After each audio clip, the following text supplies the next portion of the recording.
Hello everyone, আসসালামু আলাইকুম। সবাইকে ওয়েলকাম করছি আমার চ্যানেলে আরও একটি নতুন রান্নার রেসিপি দেখার জন্য। আজকে আমি আরেকটা নতুন রেসিপি নিয়ে চলে এসেছি, আর এটা হচ্ছে ভাজা পুলি পিঠা। আর এই পিঠা কিন্তু সারা বছর জুড়েই খাওয়া যায় কম বেশি।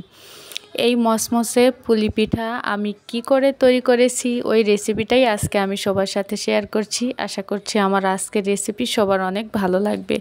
আর আমার রেসিপিটি যদি আপনাদের কাছে ভালো লেগে থাকে অবশ্যই আমার চ্যানেলটিকে সাবস্ক্রাইব করে পাশে থাকা বেল আইকনটিতে প্রেস করে রাখবেন, যাতে আমি নতুন কোনো ভিডিও আপলোড করার সাথে সাথেই তার নোটিফিকেশন পেয়ে যান। আর অবশ্যই আমার ভিডিওটিতে একটি লাইক দেবেন এবং শেয়ার করে দিবেন। তো চলুন আজকের রেসিপিটি শুরু করা যাক। তো আমি প্রথমেই চুলায় একটা প্যান বসিয়ে দিয়েছি, তার মধ্যে দিয়ে দিচ্ছি কোরানো নারকেলটা আগে থেকে কুড়িয়ে রেখেছিলাম। আর এই পর্যায়ে আমি দিয়ে দিব হাফ বাটি চিনি। আর এক বাটি নারকেলের জন্য হাফ বাটি চিনি যথেষ্ট। হালকা মিষ্টি যারা খায় তাদের জন্য মনে হয় ভালো হবে। তার মধ্যে আমি দিয়ে দিচ্ছি একটি তেজপাতা মাঝখান থেকে চিড়ে দিয়েছি, 2 টুকরো দারচিনি, 2টা এলাচ।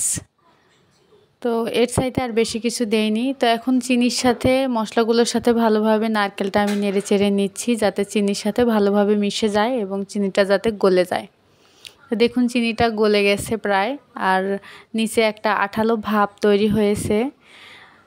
তো আপনারা কম বেশি সবাই এই পিঠা হয়তো বানাতে জানেন, কিন্তু কিভাবে পারফেক্টভাবে বানাতে হবে সেটাই রেসিপি আজকে আপনাদের সাথে আমি শেয়ার করব।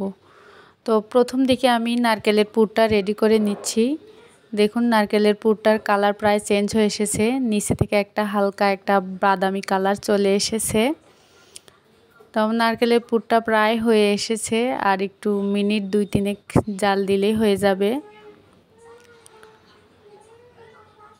খুব সুন্দর একটা ফ্লেভার এসেছে।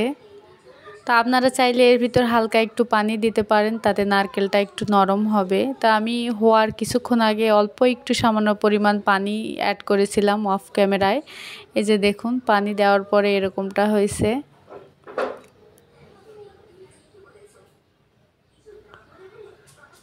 এই যে কত সুন্দর হয়েছে, পানি দেওয়ার পর অনেকটা সফট হয়ে গেছে আরও বেশি। তো পানি দেওয়ার পরে আর একটু আমি জাল দিয়ে নিয়েছিলাম চুলায়। তো এই পর্যায়ে আমি চালের গুঁড়ির যে ডোটা বানাবো তার জন্য আমি পানিটা রেডি করে নিচ্ছি। এখানে আমি 2 কাপ পানি দিয়ে দিচ্ছি, যতটুকু লাগে আর কি। আমার মোটামুটি 2 কাপ পানি লেগেছিল পানি ভালোভাবে ফোটানোর পরে। তো এর মধ্যে দিয়ে দিচ্ছি আমি 2 চা চামচ লবণ দিয়ে ঢাকনা দিয়ে ঢেকে আমি চুলার ফ্লেমটা একটু বাড়িয়ে দিয়েছিলাম, যাতে তাড়াতাড়ি পানিতে বলক চলে আসে। তো এই পর্যায়ে আমি বলে দিচ্ছি একটা ছোট্ট একটা টিপস। আপনাদের যাদের পুলি পিঠা বানানোর পরে ভাজার আগে ফেটে যায়, তাদের জন্য এই টিপস অবশ্যই আপনারা ফলো করবেন। চালের গুঁড়ি দিয়ে বানালে পিঠাটা অনেক মুসমুসে হয়, কিন্তু অনেকের ক্ষেত্রে দেখা যায় পিঠাটা ফেটে যায়। তো আপনারা চালের গুঁড়ির সাথে সামান্য পরিমাণে ময়দা কিংবা আটা মিক্সড করে নেবেন, যেটা বাজারে কেনা আটা। তো ওইটা দিয়ে দুটো একসাথে মিক্সড করে বানালে দেখবেন যে পিঠাটা একদমই ফেটে যাবে না, যতক্ষণ ইচ্ছা বাইরে রাখা যাবে। তো আমার পানিটা প্রায় রেডি হয়ে গেছে। তো আমি এখন পানির মধ্যে আটাগুলো দিয়ে দিচ্ছি, চালের গুঁড়িটা দিয়ে আমি ঢাকনা দিয়ে রেখে দিব 2-3 মিনিটের জন্য, যাতে আটাগুলো ভালোভাবে সিদ্ধ হয়ে যায়। তো 3 মিনিট পরে আমি ঢাকনা খুলেছি, দেখুন কতটা ভালো হয়েছে দেখতে।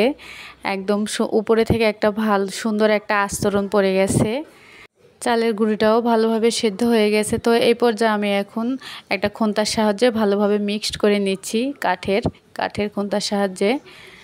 আর এটা অবশ্যই চুলার ফ্লেম জ্বালিয়ে রাখবেন হালকা করে, অল্প একটু চুলার ফ্লেম জ্বালিয়ে রাখবেন, তাতে নিচে থেকে লেগে যাওয়ার সম্ভাবনা কমই প্রায়। তো দেখুন কতটা ভালোভাবে সিদ্ধ হয়েছে, এত সফট হয়েছে। আপনারা বাসায় একবার এইভাবে অবশ্যই ট্রাই করে দেখবেন।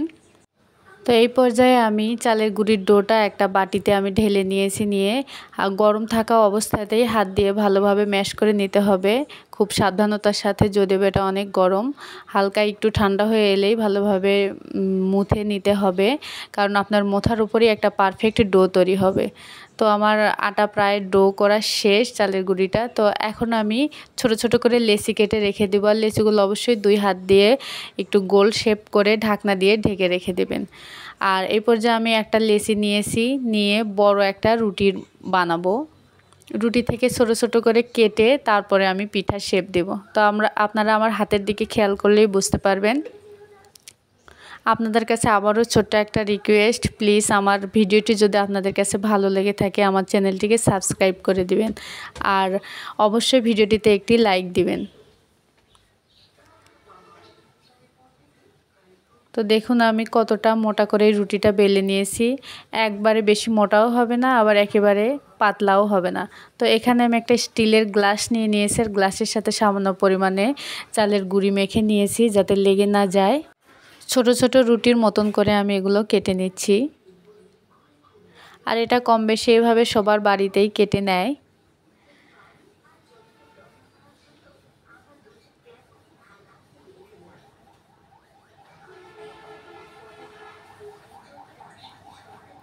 তো আমার লেচি কাটা শেষ। এখন আমি পিঠাটা কিভাবে বানাবো সেটাই আপনাদেরকে দেখিয়ে দিচ্ছি। অনেকেই পিঠার ভাঁজ বা নকশা করতে পারে না, তো আমার ভিডিওটি না টেনে পুরোটা দেখলে পরে ইনশাল্লাহ বুঝতে পারবেন।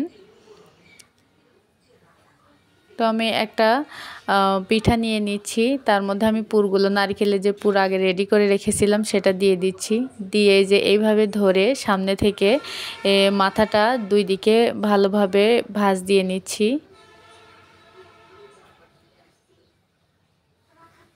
দেখুন আমার পিঠার মাথাগুলো 2 পাশ থেকে ভালোভাবে মোড়া হয়ে গেছে। এই যে এখন আমি পিঠার নকশা করে নিচ্ছি। এটা নকশা করলেও হবে, আবার এমনিতেই করা যাবে, বা এমনিতেই ভেজে খাওয়া যাবে। এমনিতে ভাজতে গেলে দেখা যাবে যে সামনে থেকে খুলে যায়, খুলে নারকেলের পুরটা ভেতর থেকে বের হয়ে যায় তেলের মধ্যে। এই তো আমার পিঠা একটা বানানো শেষ। দেখুন কত সুন্দর হয়েছে দেখতে। এটা কাঁচা অবস্থায় দেখতে বেশি ভালো লাগে, ভাজার পরে অতটা ভালো লাগে না দেখতে। তো আপনাদের সুবিধার জন্য আমি আরেকটি বানিয়ে দেখিয়ে দিচ্ছি কিভাবে নকশাটি করতে হবে। অনেকেরই নকশা করা পছন্দ, যেমন আমারই নকশা করা পিঠা খুবই পছন্দের।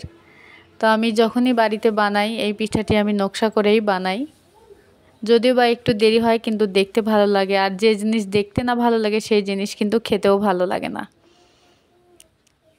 এই যে দেখুন আমি কিভাবে নকশা করে নিচ্ছি। তো দর্শক আমার সবগুলো পিঠা বানানো শেষ। তো এখন আমি আর এই দুটো আমি একটু নকশা করে অন্যরকমভাবে বানিয়েছি। এই পিঠার রেসিপিটাও আমি আপনাদের সাথে শেয়ার করব ইনশাআল্লাহ একদিন। তো আমার সম্পূর্ণ পিঠাগুলো বানানো শেষ। তো দেখুন কত সুন্দর লাগতেছে দেখতে। আর একটা পিঠাও কিন্তু আমার ফেটে যায়নি আলহামদুলিল্লাহ। তো আমি চুলায় একটা কড়াই বসিয়ে দিয়েছি, আর তেলটা প্রায় গরম হয়ে এসেছে, ভালোভাবেই গরম হয়েছে। চুলার ফ্লেমটা আমি একটু বাড়িয়ে দিয়েছি, কারণ বেশি কম তাপে দিলে পিঠাগুলো ছেড়ে দিলে দেখা যাবে যে মুখটা আস্তে আস্তে খুলে যাবে। সেজন্য প্রথম দিকেই একটু বেশি করে তেলটা গরম করে নিতে হবে।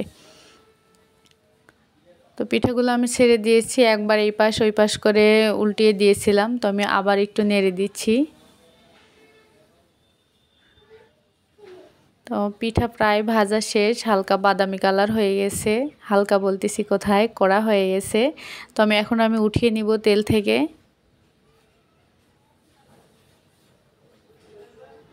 আর এই পিঠাটা এতটা ক্রিসপি হয়, মুসমুসে, একদম দোকানের যেমন চানাচুর পাওয়া যায় মুসমুসে, ওই টাইপের মুসমুসে হয়। তো আমার পিঠাগুলো বানানো শেষ, বানানো ভাজা কমপ্লিট। এবার পরিবেশনের পালা। দেখুন কত সুন্দর লাগতেছে দেখতে। তো দর্শক আজকের মতো আমি এখানেই বিদায় নিচ্ছি। আপনারা সবাই ভালো থাকবেন, আর হ্যাঁ আমার চ্যানেলটিকে অবশ্যই সাবস্ক্রাইব করে দিবেন। আল্লাহ হাফেজ।